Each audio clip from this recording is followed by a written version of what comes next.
Era hora, ya era hora. Me encuentro con Hugo Mujica.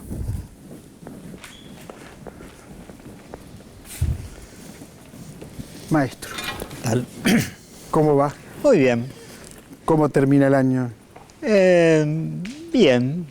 Es un año históricamente bastante movido, con ilusiones, desilusiones, alegrías y duelos.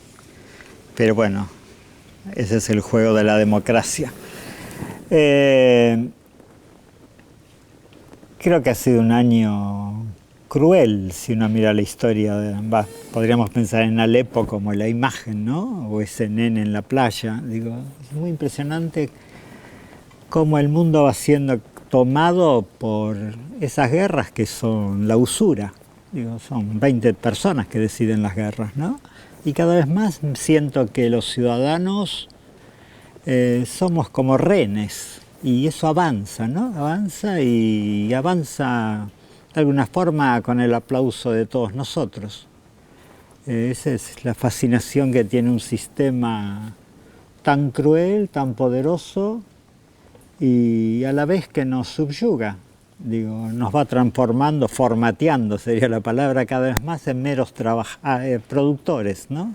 No sabemos para qué, pero produciendo y produciendo nuestra vida, produciéndonos a nosotros con el lenguaje y con la tecnología que nos dan.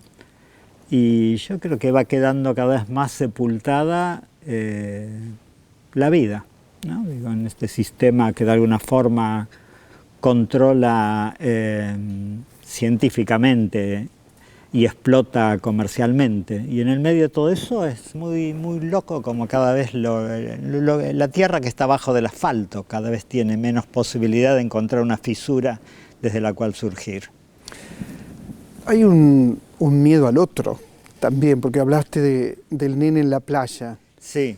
Que eso a las buenas conciencias les preocupa una semana. Después sí, se olvidan. Sí, sí, obvio. Porque hubo miles de personas que murieron, entre ellos muchísimos niños. Pero hay un miedo al otro. El Brexit también es un miedo al otro, me parece. Sí, el Brexit, o sea, que nos despertamos y Colombia había votado por la guerra y no por la paz. Digo, Trump, la cosa que se está desorbitando la mesura, por así decirlo, ¿no? Pero sí, el miedo al otro cada vez avanza más. Yo creo que es el miedo y el otro es lo más inmediato que tengo.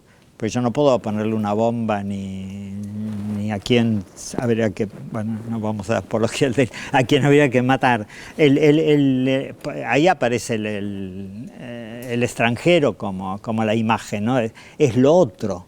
Pero el miedo es a lo otro más grande. Digo, me la tomo con quien tengo a la mano. Pensaba en una caída del humanismo, ¿no?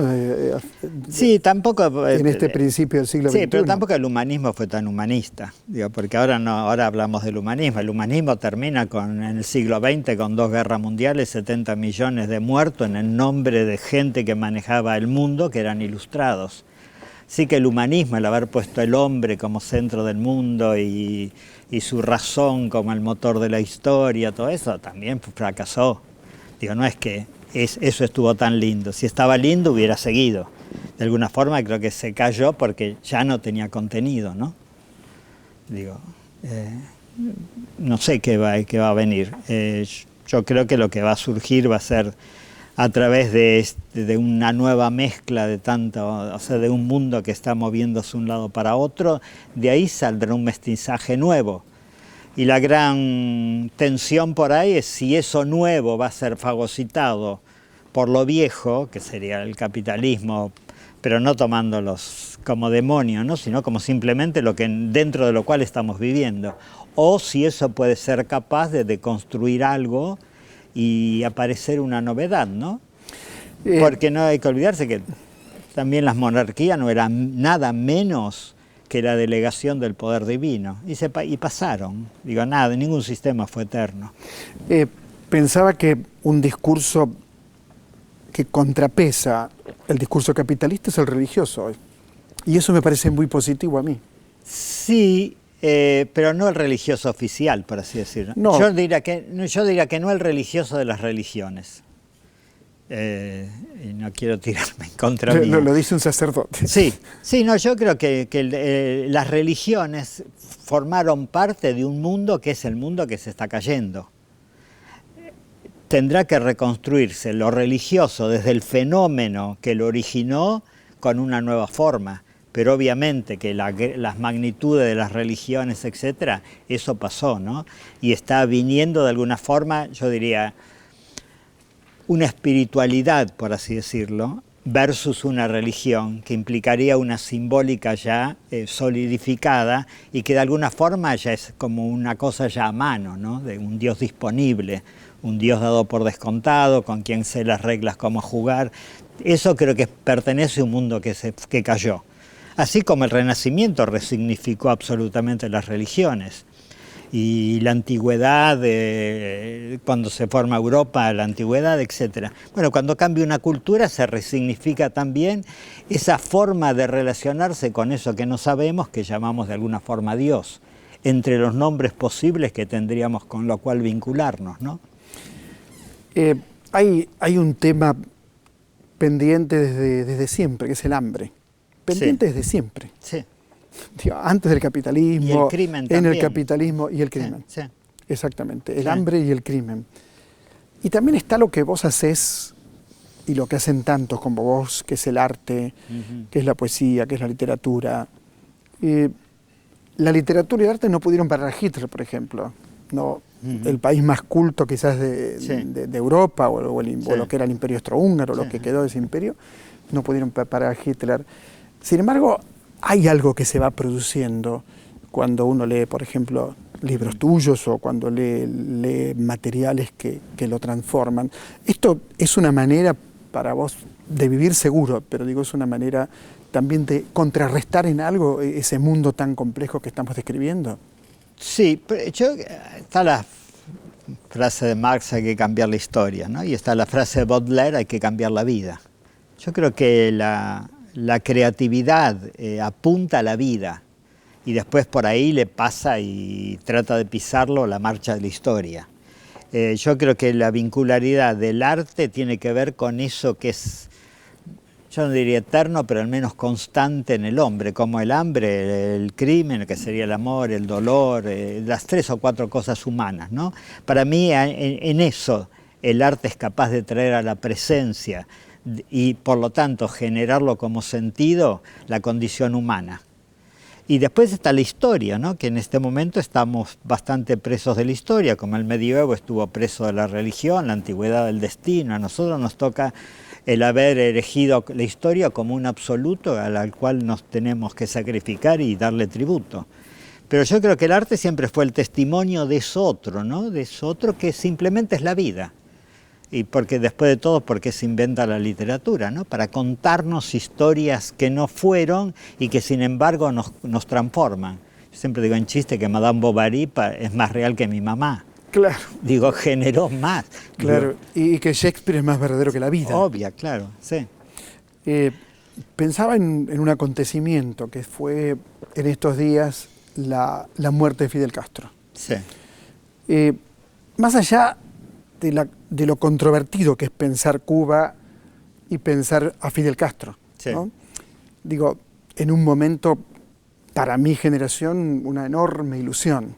Una enorme ilusión. Yo marché por la calle Avenida de Mayo al diario Crónica Crítica, que hablaba la madre del Che. Me acuerdo toda esa marcha. En un momento una enorme ilusión. Fue la esperanza. La esperanza de que todos coman, de que todos tengan educación. Sí. Eso se cumplió. La gente come y tiene educación. Hay otras cosas que no.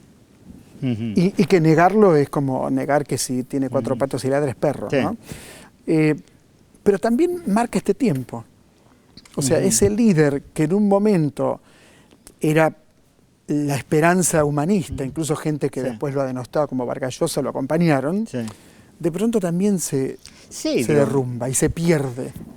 Yo diría que se cosifica, porque una persona que hace una revolución y la revolución dura 80 años, es un chiste. Claro, y también, aunque mis amigos se enojan cuando yo lo digo, y más se lo digo en televisión, también perseguir al opositor, Sí, también sí. perseguir al homosexual, encarcelar escritores como Reinaldo Arenas que se fueron de Cuba. Todo eso es como si nos dejara sin salida. Sí, pues digo, yo creo que él simboliza, o sea, que se muera ahora, donde de nuevo vuelven las derechas en los diferentes países, donde hay una desilusión absoluta de lo político, etcétera, es también un símbolo de una ilusión que en realidad ya era un bostezo en la boca del tiempo, pero que cae. Vos fijate que si hay algo que vos has hecho a lo largo de toda tu vida es encargarte de la palabra.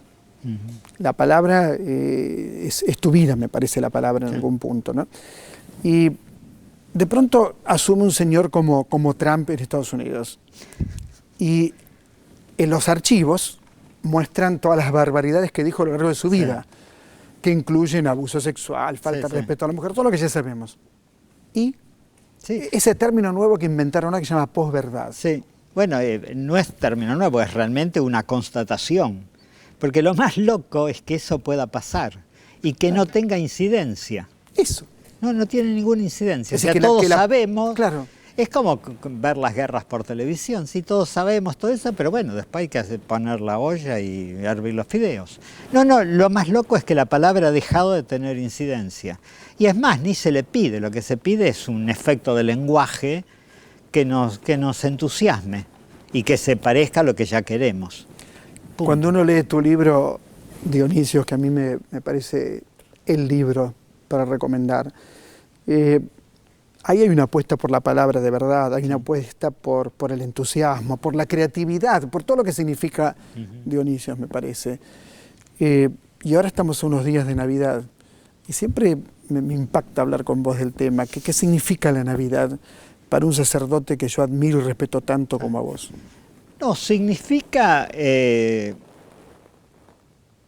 volver a traer a presencia, a memoria o acontecimiento, de nuevo, esa gran ilusión que es el nacer, ¿no? Y el nacer en la persona de un Dios, por así decirlo, que acepta el nacer como aceptar el morir. Es el primer Dios que muere matado por hombres, ¿no? Y en una cruz como sacrificio, y que eso es capaz de resignificarse. Eso que es un fracaso de repente genera nada menos que el cristianismo, por así decirlo. Más allá si crees o no crees en la resurrección, que tampoco sabemos tanto qué es, pero es el hecho de que la muerte deja de ser la palabra final, ¿no? Que hay otra posibilidad. Y esa posibilidad no sabemos si es después, si es ahora por intensidad, si es después por eternidad, pero se genera un acontecimiento ahí. Y ese acontecimiento nace en la debilidad de alguien que, como dirías vos, tiene hambre, necesita afecto y que es como un Dios entregado a las manos de los hombres. ¿Das misa el 25? Sí, a las 20 horas. A las 8 de la noche. 21 horas. 21 horas. ¿En dónde? ¿Vas a ir? ¿Sabes que me gustaría mucho? Pero no voy hace 40 años a misa. Es la verdad. Es la misma. Igual tenemos sala llena. No, pero me gustaría alguna vez. Es las 21 en Ayacucho, entre Santa Fe y Marceloté. Ayacucho, sobre Ayacucho. Sí, sobre Ayacucho. Hugo Mujica, mi admiración, mi afecto. Gracias. Gracias a vos. Gracias. Hugo Mujica, en el último programa de este año, otra trama. Ya volvemos.